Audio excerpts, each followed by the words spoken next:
বাংলাদেশ জামাত ইসলামীকে, তার আমিরে জামাতকে এবং আমাদের শীর্ষ নেতৃবৃন্দকে বিতর্কিত করার জন্য এটা হ্যাক করে তাদের নিয়ন্ত্রণে নিয়ে কিছু সময়ের জন্য তারা খুব খারাপ কিছু পোস্ট দিয়েছেন, আপত্তিকর কিছু পোস্ট দিয়েছেন এবং বোঝা যায় যে ঠাকুর ঘরে কে আমি কলা খাই না, এই ধরনের একটা বিষয় আছে। তাৎক্ষণিকভাবে একদল লোক কিছু কর্মসূচিও দিয়েছেন, দেখেছেন আপনারা।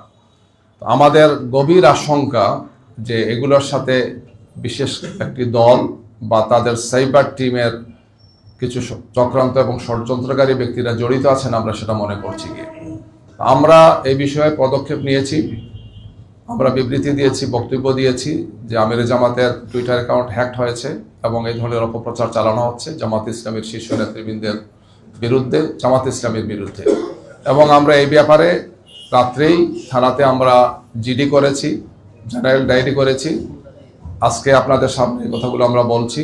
আমাদের সাইবার টিমে যারা আছেন তারা পুরো বিষয় আপনাদের সামনে তুলে ধরবেন এবং পরবর্তীতে আমরা এই ব্যাপারে আরও কিছু পদক্ষেপ গ্রহণ করব, আইনি পদক্ষেপ সহ সম্ভাব্য সব ধরনের পদক্ষেপ গ্রহণ করব। কারণ এটি একটি চরম বাড়াবাড়িমূলক একটি কাজ।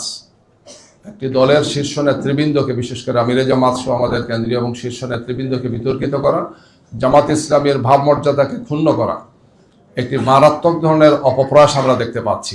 জামাত ইসলামীকে জনগণের সামনে প্রতিপন্ন করা, আমাদের বক্তব্য, আমাদের নেতৃবৃন্দের বক্তব্য খুবই ক্লিয়ার মেসেজ।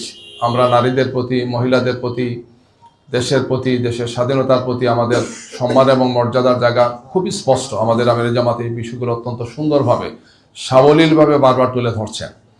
সম্ভবত এই সমস্ত কারণে একদল লোক চক্রান্ত এবং ষড়যন্ত্র করে জামাত ইসলামীকে প্রশ্নবোধক করে, জামাত ইসলামী নেতৃবৃন্দকে প্রশ্নবোধক করার জন্য তারা এই ধরনের গভীর ষড়যন্ত্রে তারা লিপ্ত আছেন। এর অংশ হিসেবেই আমাদের নেতৃবৃন্দের টুইটার অ্যাকাউন্ট এবং অন্যান্য যে সমস্ত অনলাইনে আমাদের অ্যাকাউন্টগুলো আছে সেগুলোকে হ্যাক করে এই সমস্ত কাজ তারা করছেন আমরা মনে করছি। কি তো আমরা এই ব্যাপারে সম্মানিত ইসি যারা আছেন, আমরা ইসিকে এটা জানাবো আজকে যখন যাব, এবং এর সাথে আইনশৃঙ্খলা বাহিনী এবং সংশ্লিষ্ট যারা আছেন আমরা তাদের সবার সাথে কথা বলবো এ ব্যাপারে প্রয়োজনীয় পদক্ষেপ যাতে গ্রহণ করেন। অলরেডি আপনাদের সামনে ইতিমধ্যে অনেকগুলো বিষয় তুলে ধরা হয়েছে। আমি খুব সংক্ষেপে কয়েকটি বিষয় উল্লেখ করে আমরা বিস্তারিত প্রেজেন্টেশনের দিকে আপনাদের নিয়ে যাব। গতকাল অর্থাৎ 31শে জানুয়ারি 4টার দিকে সর্বশেষ পোস্ট হয়েছিল, অ্যাকাউন্টটি রয়েছে বা এক্স হ্যান্ডেলটি রয়েছে সেখানে। তারপরে আমরা খেয়াল করি যে 4টা 55-র দিকে আমরা নোটিস করতে পারি যে 4টা 37 একটি পোস্ট হয়েছে সেখানে, যেটা খুবই আপত্তিকর পোস্ট, অনাকাঙ্ক্ষিত পোস্ট, এবং যেই পোস্টটা আমাদের চিন্তা চেতনা, আমাদের মতামত, আমাদের ভাবনার উল্টা।